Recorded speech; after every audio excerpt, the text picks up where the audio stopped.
மையமுடுக நேயர்களுக்கு வணக்கம். நீங்கள் இணைந்திருப்பது மையத்தின் இன்றைய முக்கிய செய்திகளுடன். முதலில் தலைப்புச் செய்திகள்.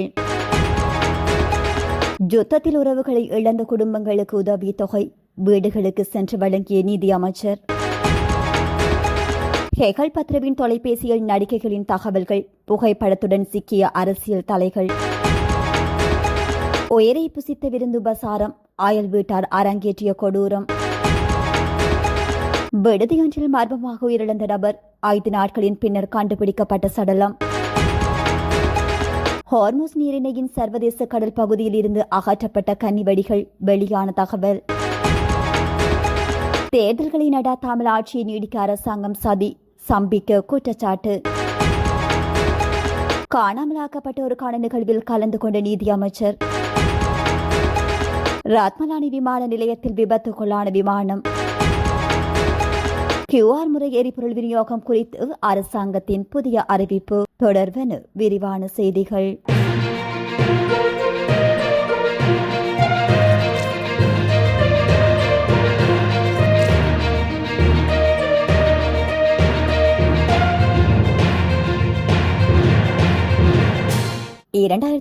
ஆண்டு இறுதி யுத்தத்தின் போது உறவுகளை இழந்த குடும்பங்களுக்கு உதவித்தொகை வழங்கும் நிகழ்வு நேற்றைய தினம் கிளிநொச்சியில் நடைபெற்றது. காணாமல் போனோர் தொடர்பான அலுவலகத்தின் ஏற்பாட்டில் 2009 ஆண்டு யுத்த கால பகுதியில் 2 பிள்ளைகளை இழந்த பெற்றோருக்கான உதவித்தொகை வழங்கும் நிகழ்வு கிளிநொச்சி இரணிமடு கனகாம்பிகை குளம் பகுதியில் நேற்றைய தினம் இடம்பெற்றுள்ளது. இதன்போது பாதிக்கப்பட்ட குடும்பங்களின் வீடுகளுக்கு நேரடியாக சென்ற நீதி அமைச்சர் மற்றும் சட்டத்தரணி ஹர்ஷன நாணயக்காரு குடும்பத்தினருடன் கலந்துரையாடி அவர்களின் தற்போதைய நிலைமைகள் தொடர்பில் கேட்டறிந்ததுடன் உதவித்தொகைக்கான காசோலைகளையும் வழங்கி வைத்தனர். காணாமலாக்கப்பட்டவர்கள் தொடர்பில் தற்போதைய அரசாங்கம் மிகவும் கரிசனையுடன் செயற்பட்டு வருவதாகவும் பாதிக்கப்பட்ட மக்களுக்கு அனைத்து வழிகளிலும் உதவுவதற்கு அரசாங்கம் தயாராக இருப்பதாகவும் அமைச்சர் இதன்போது தெரிவித்துள்ளார். இந்த நிகழ்வில் நாடாளுமன்ற உறுப்பினர் இளங்குமரன், கிளிநொச்சி மாவட்ட அரசாங்க அதிபர் சுப்பிரமணியம் முரளிதரன், கிளீன் ஸ்ரீலங்கா வேலை திட்ட இணைப்பாளர் மருங்கன் மோகன் மற்றும் கிளிநொச்சி அபிவிருத்தி குழு இணைப்பாளர் உள்ளிட்ட பலர் கலந்து கொண்டனர். இந்தோனேஷியாவிலிருந்து இலங்கைக்கு அழைத்து வரப்பட்டதன் பின்னர் இதுவரை தடுப்பு காவலில் வைக்கப்பட்டிருந்து ஒழுங்கமைக்கப்பட்ட குற்றக்கும்பல் தலைவரான மந்தின பத்மஸ்ரீ பெரேரா எனப்படும் கேக்கல் பத்ர பத்மே மற்றும் கோடு நிலங்கு ஆகிய சந்தேக நபர்கள் முதன்முறையாக நீதிமன்றத்தில் ஆஜர்படுத்தப்பட்டனர். இதன்போது குற்றப்புலனாய்வு திணைக்களத்தினர் தெரிவிக்கையில் கேகல் பத்ர பத்மே 13 சிறைச்சாலை அதிகாரிகளுடன் நெருங்கிய தொடர்புகளை பேணி வந்துள்ளதாக தொலைபேசி அறிக்கைகள் மூலம் தெரிய வந்துள்ளது. 9 அரசியல்வாதிகள் தொடர்பான புகைப்படங்கள் மற்றும் உரையாடல்கள் கண்டறியப்பட்டுள்ளதாகவும் அவர்கள் வெளிப்படுத்தியுள்ளனர். 7 நடிகைகள் மற்றும் மாடல்கள் பற்றிய தகவல்களும் வெளிவந்துள்ளன. கனேமுள்ள சஞ்சீவ கொலையுட்பட பல மனித கொலைகள் மற்றும் போதைப்பொருள் கடத்தல்களுடன் தொடர்புடைய ஒழுங்கமைக்கப்பட்ட குற்றக்கும்பல் தலைவர்களான கேகல் பத்ர பத்மே, கொமாண்டா சலிந்த உட்பட 5 பேர் இந்தோனேஷியாவில் கைது செய்யப்பட்டதை தொடர்ந்து கடந்த ஆண்டின் ஆகஸ்ட் 30 நாட்டிற்கு அழைத்து வரப்பட்டனர். அதனைத் தொடர்ந்து தடுப்பு காவல் உத்தரவின் கீழ் வைக்கப்பட்டிருந்த கேகல் பத்ர பத்மே மற்றும் கூடுநிலங்க ஆகிய சந்தேக நபர்கள் கொழும்பு பிரதான நீதவான் நீதிமன்றத்தில் ஆஜர்படுத்தப்படுவதற்கு முன்னர் சட்ட மருத்துவ அதிகாரியிடம் முன்னிலைப்படுத்தப்பட்டனர். பின்னர் கேகல் பத்ர பத்மே மற்றும் கூடுநிலங்க ஆகியோர் கொழும்பு பிரதான நீதவான் நீதிமன்றத்தில் இன்று பிற்பகல் ஆஜர்படுத்தப்பட உள்ளனர். குற்றப்புலனாய்வு திணைக்களத்தினரால் பலந்த பாதுகாப்பு ஏற்பாடுகளுக்கு மத்தியில் அழைத்து வரப்பட்ட சந்தேக நபர் கொழும்பு பிரதான நீதவான் அசங்க அஸ் போதரகம முன்னிலையில் ஆஜர்படுத்தப்பட உள்ளார். அனுராதபுரம் கேக்கராவ கொடல்பத்த பகுதியில் வீடொன்றில் 2 தரப்பினருக்கு இடையில் ஏற்பட்ட மோதலில் ஒருவர் உயிரிழந்துள்ளதாக கேக்கராவ போலீசார் தெரிவித்துள்ளனர். இந்த சம்பவம் கேக்கராவ போலீஸ் பிரிவுக்குட்பட்டு கொட்டல்பத்த பகுதியில் திங்கட்கிழமை அதிகாலை இடம்பெற்றுள்ளது. இந்த சம்பவத்தில் அதே பகுதியைச் சேர்ந்த 56 வயதுடைய நபர் ஒருவரே உயிரிழந்துள்ளார். உயிரிழந்தவரின் வீட்டில் நடைபெற்ற விருந்து உபசாரத்தின் போது குறித்த நபருக்கு பக்கத்து வீட்டைச் சேர்ந்த ஒருவருக்கும் இடையில் ஏற்பட்ட தகராதம் வாக்குவாதம் முற்றியதை தொடர்ந்து இந்த தாக்குதல் இடம்பெற்றுள்ளதாக போலீசார் தெரிவித்தனர். இதன்போது சந்தேக நபர் கூர்மையான ஆயுதத்தால் தாக்கியதில் குறித்த நபர் படுகாயமடைந்து உயிரிழந்துள்ளதாக ஆரம்பகட்ட விசாரணைகளில் தெரிய வந்துள்ளது. அதனைத் தொடர்ந்து சந்தேக நபர் அப்பகுதியில் இருந்து தப்பிச் சென்றுள்ளதாகவும் அவரை கைது செய்வதற்கான மேலதிக விசாரணைகள் நடாத்தப்பட்டு வருவதாகவும் கேக்கராவ போலீசார் தெரிவித்துள்ளனர். அம்பலாங்கொட்ட பகுதியில் விடுதியில் மர்மமான முறையில் உயிரிழந்த நபரின் சடலம் நேற்றைய தினம் மீட்கப்பட்டுள்ளது. கண்டெடுக்கப்பட்ட சடலம் அம்பலாங்குட விகாரையிலுள்ள ஒரு தங்கும் விடுதியில் தனியாக தங்கியிருந்து 67 வயதான ரோகன் ஆரியதிலகே என்பவருடையது என தெரிய வந்துள்ளது. உயிரிழந்தவர் பெந்தோட்ட பகுதியில் உள்ள சிற்றுண்டி விடுதியில் சிற்றுண்டி தயாரிப்பாளராக பணிபுரிந்து வந்ததாக போலீசாரின் ஆரம்பகட்ட விசாரணையில் தெரிய வந்துள்ளது. இந்த நபரின் சடலம் கண்டெடுக்கப்பட்ட போது அது மிகவும் சிதைந்து வீங்கி துர்நாற்றம் வீசியதாக போலீசார் தெரிவித்துள்ளனர். சுமார் 5 நாட்களுக்கு முன் இறந்திருக்கலாம் என சந்தேகிக்கப்படுவதாக அவர்கள் தெரிவித்துள்ளனர்.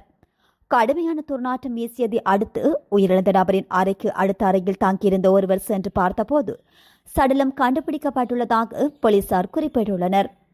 ஹார்முஸ் நீரிணையின் சர்வதேச கடல் பகுதியில் இருந்த அனைத்து கன்னிவெடிகளும் அகற்றப்பட்டு விட்டன என அமெரிக்க கடற்படை தன்னிடம் தெரிவித்துள்ளதாக அமெரிக்க ஜனாதிபதி டொனால்ட் ட்ரம்ப் தெரிவித்துள்ளார். ட்ரம்ப் தனது ட்ரூத் சோசியல் சமூக வலைதள பதிவில் இதனை தெரிவித்துள்ளார். இந்த நிலையில் புதிதாக கன்னிவெடிகளை வைக்கும் எந்தவொரு கப்பலும் அல்லது படகும் உடனடியாகவும் துல்லியமாகவும் அளிக்கப்படும் என்று ஈரானுக்கு எச்சரிக்கப்பட்டு அறிவிக்கப்பட்டுள்ளது என்று அவர் அந்த பதிவில் குறிப்பிட்டுள்ளார். மேலும் நீரிணையில் கன்னிவெடிகள் வைப்பதற்கு எதிராக பூஜ்ய சகிப்புத்தன்மை கொள்கை முழுவீச்சில் நடைமுறையில் உள்ளதாகவும் அவர் இதன்போது மேலும் குறிப்பிட்டுள்ளார். தேர்தல்களை நடாத்தாமல் தொடர்ச்சியாக ஆட்சியில் இருப்பதற்கான சதி திட்டத்தில் மக்கள் விடுதலை முன்னணியினரும் ஜனாதிபதி அனுரகுமார திசாநாயக்கவும் செயற்பட்டு வருகிறார் என்று முன்னாள் அமைச்சர் சம்பிக்க ரணவக்க குற்றம் சாட்டியுள்ளார். இந்த விடயம் தொடர்பில் ஊடகங்களிடம் அவர் தெரிவிக்கையில், நாட்டின் உண்மையான பிரச்சினைகளை புரிந்து கொள்ளாமல் தங்களது ஆட்சி காலத்தை நீடித்துக் கொள்வதற்காகவே அரசு 22வது அரசமைப்பு திருத்தத்தை கையில் எடுத்துள்ளது. சில அமைச்சர்கள் தேர்தல் வராது என பிரகடனம் செய்த போதிலும் ஜனாதிபதியோ அரசின் பேச்சாளரோ அதனை இதுவரை மறுக்கவில்லை. சர்வதேச நாணய நிதியத்தின் வழிகாட்டல்களின்படி நாட்டின் அந்நிய செலாவணி கையிருப்பு 2026 $8.6 பில்லியன் டாலர்களாகவும் 2027 $12 பில்லியன் டாலர்களாகவும் அதிகரிக்கப்பட வேண்டும். ஆனால் எந்தவித உற்பத்தி வளர்ச்சியோ புதிய முதலீடுகளோ இல்லாமல் வெறும் சமூக வலை விளம்பரங்களை கொண்டு நாட்டை நடாத்த முடியாது. கடந்த 2022 மார்ச் மாதம் 7ஆம் தேதி அன்று இலங்கை வங்குரோத்தாகும் நிலை குறித்து சர்வதேச நாணய நிதியம் ரகசிய கடிதம் மூலம் எச்சரித்திருந்ததும் அதற்கு காரணமான எவர் மீதும் தற்போதைய அரசு இதுவரை முறையான நடவடிக்கைகள் எடுக்கவில்லை. உண்மையான பொருளாதார பிரச்சினைகளை மூடி மறைத்து மக்களின் கவனத்தை வேறு திசைக்கு திருப்புவதற்காகவே அரசு இத்தகைய நாடகங்களை அரங்கேற்றி வருகிறது. அரசின் இந்த ஏமாற்று வேலைகளுக்கு மக்கள் ஏமாந்துவிடக்கூடாது.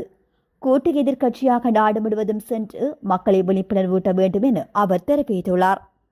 சர்வதேச காணாமல் ஆக்கப்பட்டோர் தினத்தினை முன்னிட்டு யாழ்ப்பாண மாவட்ட செயலகத்தில் காணாமல் போன ஆட்கள் பற்றிய அலுவலகத்தின் ஏற்பாட்டில் நேற்றைய தினம் நிகழ்வொன்று இடம்பெற்றுள்ளது. மாவட்ட செயலக கேட்போர் கூடத்தில் நேற்றைய தினம் செவ்வாய்க்கிழமை பிற்பகல் 2 மணிக்கு குறித்த நிகழ்வு முன்னெடுக்கப்பட்டுள்ளது. இந்த நிகழ்வில் நீதி அமைச்சர் சட்டத்தரணி ஹர்ஷன நாணயக்கார், கடற்றொழில் அமைச்சர் ராமலிங்கம் சந்திரசேகர், நாடாளுமன்ற உறுப்பினர்களான இளங்குமரன், பவானந்தராசா மற்றும் ராஜீவன் ஜெயச்சந்திரமூர்த்தி ஆகியோர் கலந்து கொண்டுள்ளனர். நிகழ்வின் ஒரு அங்கமாக பயனாளிகளுக்கு மூக்கு கண்ணாடிகளும் வழங்கி வைக்கப்பட்டதாக தெரிவிக்கப்பட்டுள்ளது. கடந்த வருடங்களில் இந்நிகழ்வு அலரி மாளிகையிலும் கொம்மணி தெரு ஞாபகார்த்த மண்டபத்திலும் நடைபெற்றிருந்த போதிலும் இந்த முறை யாழ்ப்பாணத்தில் நடைபெற்றுள்ளது. இதேவேளை சர்வதேச காணாமலாக்கப்பட்டோர் தினமான ஆகஸ்ட் 30ஆம் தேதி வடக்கு கிழக்கில் வலிந்து காணாமலாக்கப்பட்டோரின் உறவினர்களின் சங்கத்தில் ஏற்பாட்டில் யாழ்ப்பாணத்தில் சர்வதேச மாநாடும் கண்காட்சியும் இடம்பெறவுள்ளமை குறிப்பிடத்தக்கது. கொழும்பு ரத்மலானையில் செஸ்னா 152 ரக விமானம் ஒன்று விபத்துக்குள்ளாகியுள்ளதாக தெரிவிக்கப்பட்டுள்ளது.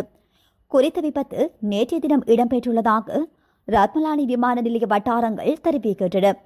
ரத்மலானி விமான நிலையத்தில் தரையிறங்கிய போது இந்த விபத்து இடம்பெற்றுள்ளதாகவும் இது ஒரு பயிற்சி விமானம் எனவும் தெரிவிக்கப்பட்டுள்ளது.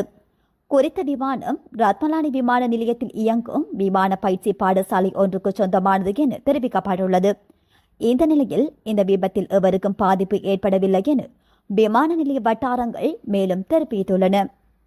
மத்திய கிழக்கில் நிலவும் மோதல்கள் இன்னும் முடிவுக்கு வராத நிலையில் எரிபொருள் விநியோகத்திற்கான QR முறைமை தொடர்ந்தும் அமலில் இருக்கும் என அமைச்சரவை பேச்சாளரும் அமைச்சருமான நலிந்த ஜெயதிச தெரிவித்துள்ளார். நேற்று நடைபெற்ற அமைச்சரவை முடிவுகளை அறிவிக்கும் ஊடகவியலாளர் சந்திப்பில் அவர் இதனை குறிப்பிட்டுள்ளார். எரிபொருள் தொடர்பான பிரச்சினைகள் இன்னும் தீர்க்கப்படாததால் எதிர்காலத்திலும் QR முறையின் ஊடாக எரிபொருள் விநியோகத்தை முன்னெடுக்க வேண்டிய நிலைமை ஏற்படலாம் என அமைச்சர் குறிப்பிட்டுள்ளார். எனினும் QR முறை அறிமுகப்படுத்தப்பட்டதன் மூலம் எரிபொருள் நுகர்வு ஓரளவு குறைந்துள்ளதாகவும் மக்களின் அன்றாட வாழ்க்கை பாதிக்கப்படாத வகையில் இந்த முறை தொடர்ந்து முன்னெடுக்கப்படும் எனவும் அவர் தெரிவித்துள்ளார். இத்துடன் மையத்தின் இன்றைய முக்கிய செய்திகள் நிறைவு பெறுகின்றன. நன்றி.